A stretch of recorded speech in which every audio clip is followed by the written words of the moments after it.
ബിസ്മില്ലാഹിർ റഹ്മാനിർ റഹീം. അൽഹംദുലില്ലാഹി റബ്ബിൽ ആലമീൻ വസ്സലാത്തു വസ്സലാമു അലൽ മബ്ഊസി റഹ്മത്തൽ ലിൽ ആലമീൻ വഅലാ ആലിഹി വസ്വഹ്ബിഹി അജ്മഈൻ. അമ്മാ ബഅദ്. തൻബീഹിൽ വന്നിട്ടുള്ള ഒരു ചോദ്യം, മുസ്ലിങ്ങൾ BJP, കമ്മ്യൂണിസ്റ്റ് പോലെയുള്ള രാഷ്ട്രീയ പാർട്ടികളിൽ ചേർന്ന് പ്രവർത്തിക്കുന്നത് അനുവദനീയമാണോ? ഇസ്ലാമിക വിരുദ്ധമായിട്ടുള്ള ആശയങ്ങൾ സിദ്ധാന്തങ്ങളായി കൊണ്ടു നടക്കുന്ന, അതുപോലെ തന്നെ ജനവിരുദ്ധമായിട്ടുള്ള ആശയങ്ങൾ കൊണ്ടു നടക്കുന്ന ഏതൊരു പാർട്ടിയിലും അതിൻ്റെ മെമ്പറാവുക, അതിൻ്റെ പ്രവർത്തനാകുക എന്നുള്ളത് ഒരു മുസ്ലിമിന് ഭൂഷണമല്ല. BJPയെ സംബന്ധിച്ചിടത്തോളം അതിൻ്റെ പ്രത്യക്ഷവും പരോക്ഷവുമായിട്ടുള്ള അജണ്ട എന്ന് പറയുന്നത് വർഗീയതയിൽ അധിഷ്ഠിതമായിട്ടുള്ളതാണ്.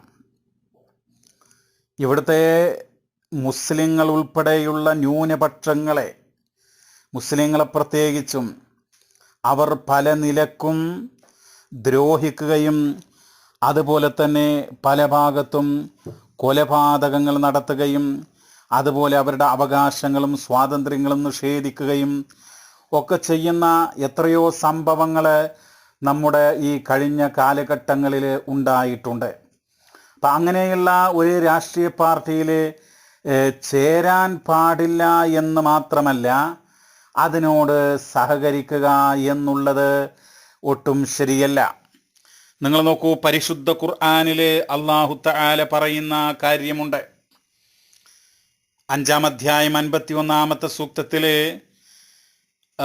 മുസ്ലിം സമൂഹത്തോട് ശത്രുത പുലർത്തുന്ന, മുസ്ലിം സമൂഹത്തിൻ്റെ നാശത്തിന് വേണ്ടി നിലകൊള്ളുന്ന ആളുകൾ, ആ ആളുകളോട് ആരെങ്കിലുമൊക്കെ ഒരാത്മബന്ധം സ്ഥാപിക്കുകയാണെങ്കിൽ വമൻ യതവല്ലഹും മിൻകും ഫഇന്നഹു മിൻഹും, അവൻ അവരിൽപ്പെട്ടവനായിരിക്കും എന്ന് പരിശുദ്ധ ഖുർആൻ രേഖപ്പെടുത്തുകയാണ്. എന്നിട്ട് പറയുന്നു, ഇന്നല്ലാഹ ലാ യഹ്ദിൽ ഖൗമൽ ളാലിമീൻ, അല്ലാഹു അക്രമികളായ ജനതയെ നേർവഴിയിലാക്കുകയില്ല എന്നുള്ളതാണ്.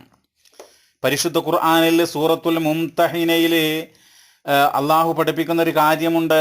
ഏത് മതസ്ഥരാകട്ടെ മതമില്ലാത്തയാളാകട്ടെ, ഇസ്ലാമിന് പുറത്തുള്ള ആളുകൾ, അവർ നിങ്ങളോട് യുദ്ധം ചെയ്യുന്നില്ല, അവർ നിങ്ങളെ ഭവനഭേദനം നടത്തുന്നില്ല. അങ്ങനെയുള്ള ആളുകൾക്ക് നന്മ ചെയ്യണം, നീതി കാണിക്കണം എന്ന് വിശുദ്ധ ഖുർആൻ സൂറത്തുൽ മുംതഹിനയിലെ 8-ാമത്തെ വചനത്തിൽ പറയുന്നുണ്ട്. എന്നിട്ട് തുടർന്ന് പറയുന്ന സൂക്തം വളരെ ശ്രദ്ധേയമാണ്.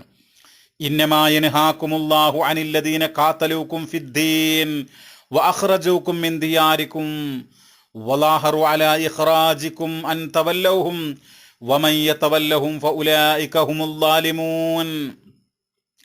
തീർച്ചയായും അല്ലാഹു നിങ്ങളോട് വിരോധിക്കുന്നത് നിങ്ങളോട് മതത്തിൻ്റെ പേരിൽ യുദ്ധം ചെയ്യുകയും നിങ്ങളുടെ വീട്ടിൽ നിന്ന് നിങ്ങളെ പുറത്താക്കുകയും അതുപോലെ തന്നെ നിങ്ങളെ ഇവിടെ നിന്ന്, നിങ്ങളുടെ വീട്ടിൽ നിന്നും നാട്ടിൽ നിന്നൊക്കെ പുറത്താക്കാൻ വേണ്ടിയിട്ട് അതിന് സഹായം നൽകുകയും ഒക്കെ ചെയ്യുന്ന ആളുകൾ, അവരോട് നിങ്ങൾ ആത്മബന്ധം പുലർത്തിക്കൂടാ.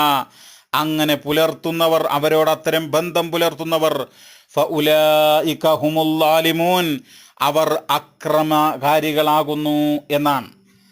അവരക്രമികളാണ് എന്നാണ് വിശുദ്ധ ഖുർആൻ രേഖപ്പെടുത്തുന്നത്. അപ്പോൾ ഇത്തരം സൂക്തങ്ങളുടെ വെളിച്ചത്തിൽ മുസ്ലിം സമൂഹത്തിൻ്റെ, പ്രത്യേകിച്ചും പൊതുവിൽ ന്യൂനപക്ഷങ്ങളുടെയും ഒക്കെ നാശത്തിന് വേണ്ടി പ്രവർത്തിച്ചു കൊണ്ടിരിക്കുന്ന, കഴിഞ്ഞ കാലഘട്ടങ്ങളിൽ പല പ്രശ്നങ്ങൾ ഉയർത്തി വിട്ടുകൊണ്ട് മനുഷ്യർക്കിടയിൽ കലാപങ്ങളും പ്രശ്നങ്ങളും ഉണ്ടാക്കുകയും എത്രയോ ജനങ്ങളെ അറുകൊല നടത്തുകയും ചെയ്തിട്ടുള്ള ആ പാർട്ടി, അങ്ങനെയുള്ള പാർട്ടികളിൽ പ്രവർത്തിക്കുക എന്നുള്ളത് ഒരു മുസൽമാനെ സംബന്ധിച്ചിടത്തോളം ഒരിക്കലും പാടില്ലാത്തതാകുന്നു. എന്ന് മാത്രമല്ല, മതനിരാസ പ്രസ്ഥാനങ്ങൾ, മതം തന്നെ തെറ്റാണ് എന്ന് പറയുന്ന അങ്ങനെ ഉള്ള സിദ്ധാന്തങ്ങൾ അടിസ്ഥാന തത്വമായി സ്വീകരിച്ചിട്ടുള്ള പാർട്ടികളിൽ നമ്മൾ അതൊക്കെ വിശ്വസിച്ചുകൊണ്ടും അതൊക്കെ അംഗീകരിച്ചുകൊണ്ടും പ്രവർത്തിച്ചുകൂടാ. അതേ അവസരത്തിൽ മതേതര പാർട്ടിയാണ്, അതിൻ്റെ അടിസ്ഥാന സിദ്ധാന്തം മതത്തെ എതിർക്കുന്നതാണ്. എന്നാൽ ആ അടിസ്ഥാന സിദ്ധാന്തം അംഗീകരിക്കാതെ അതിൻ്റെ മതേതര മുഖം മാത്രം അംഗീകരിച്ചുകൊണ്ട് അതിൻ്റെ ഒരു അഭ്യുദയകാംക്ഷിയായി നിലകൊള്ളുന്നതിന് വിരോധമില്ല എന്ന് നമ്മൾ മനസ്സിലാക്കുക.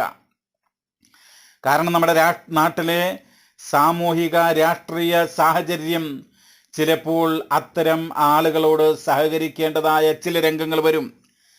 അപ്പം അതുകൊണ്ട് അവരുടെ മതവിരുദ്ധമായ തത്വങ്ങൾ ഒരിക്കലും അംഗീകരിക്കാതെ പ്രത്യുത അതിനെ എതിർത്തുകൊണ്ട് അതേ അവസരത്തിൽ അതിൻ്റെ നന്മകൾ അത് നമ്മൾ അംഗീകരിച്ചുകൊണ്ട് അതിൽ സഹകരിച്ചുകൊണ്ട് മുന്നോട്ട് പോകുന്നതിന് വിരോധമില്ല.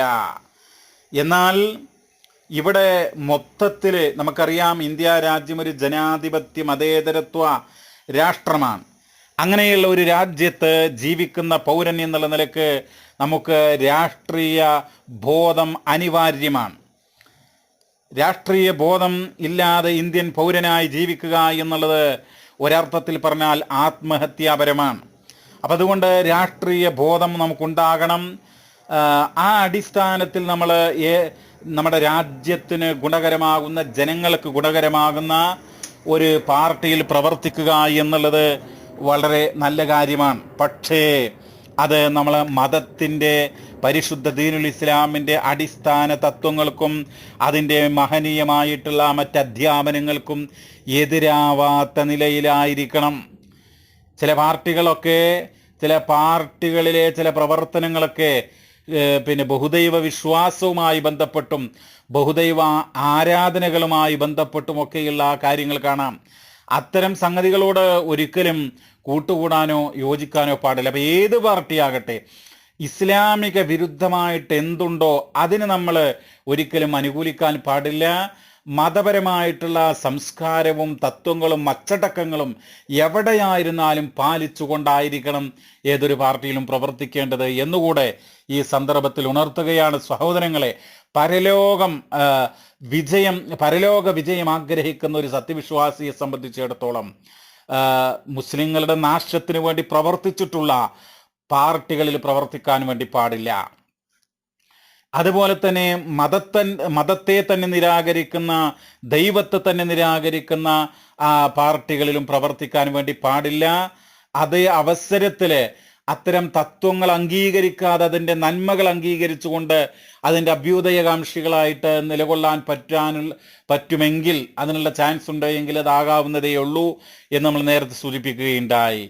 ഇനി പൊതുവെ മതേതരത്വവും ജനാധിപത്യവും ഒക്കെ ഉണ്ട് എന്ന് പറയുന്ന പാർട്ടികളിൽ പ്രവർത്തിക്കുമ്പോഴും ഓരോ ആളുകളും അവരുടെ മതപരമായിട്ടുള്ള അന്തസ്സ്, മതപരമായിട്ടുള്ള ആ സംശുദ്ധി അത് പുലർത്തിക്കൊണ്ടും അതിന് വിരുദ്ധമാകാത്ത നിലയിലുമായിരിക്കണം അവൻ ആ പാർട്ടിയിൽ നിലകൊള്ളേണ്ടത്. പലപ്പോഴും പല പാർട്ടികളിലും മതവിരുദ്ധമായ, ഇസ്ലാമിക വിരുദ്ധമായിട്ടുള്ള പ്രവർത്തനങ്ങളും പ്രഖ്യാപനങ്ങളും ചടങ്ങുകളും ഒക്കെ ഉണ്ടാകാറുണ്ട്.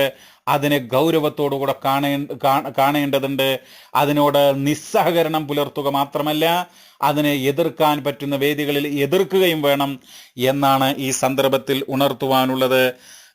അള്ളാഹു അനുഗ്രഹിക്കട്ടെ. വസല്ലല്ലാഹു വസല്ലമ അലാ നബീന മുഹമ്മദ് വൽഹംദുലില്ലാഹി റബ്ബിൽ ആലമീൻ.